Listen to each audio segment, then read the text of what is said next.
বন্ধুরা চলে এসে আজকে আবার একটা দারুণ রেসিপি নিয়ে। আজকে আমি দুটো ডিমের সাহায্যে এমন একটা রেসিপি বানাবো, এতে 10 জনের খাওয়া হয়ে যাবে। চলো রেসিপিটা তাহলে স্টার্ট করা যাক।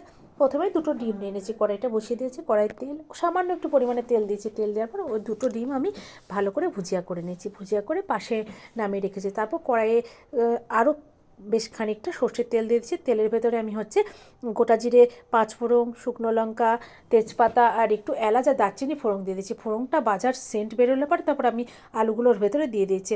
আলুগুলো দিয়ে একটু স্বাদ মতো লবণ আর একটু হলুদ দিয়ে আলুগুলোকেও ভালো করে আমি কষিয়ে নিয়েছি।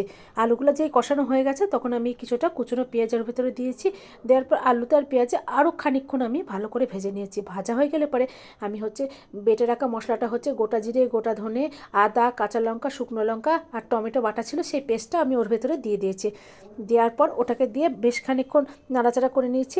আর অল্প অল্প জল দিয়ে আমি মশলাটাকে ভালো করে কষিয়ে নিয়েছি। আর একটু স্বাদ মতো একটু মিষ্টি আর একটু কাশ্মীরি লঙ্কার গুঁড়ো ওর ভেতরে দিয়ে দিয়েছি। দিয়ে ওটাকেও আরও খানিকক্ষণ অল্প অল্প জল দিয়ে কষিয়ে নিয়েছি। তারপর ভেজে রাখা ডিমের ভুজিয়াগুলো দিয়েও আমি আরও খানিকক্ষণ কষিয়ে নিয়েছি। তারপর উষ্ণ উষ্ণ গরম জল ওর ভেতরে দিয়ে দিয়েছি। দেওয়ার পর ওটা যেই ফুটে উঠেছে, নামানোর আগে একটু ধনেপাতা আর একটু গরম মশলা গুঁড়ো দিয়ে নামিয়ে নিয়েছি। বন্ধুরা খেতে সেই স্বাদ হয়েছিল।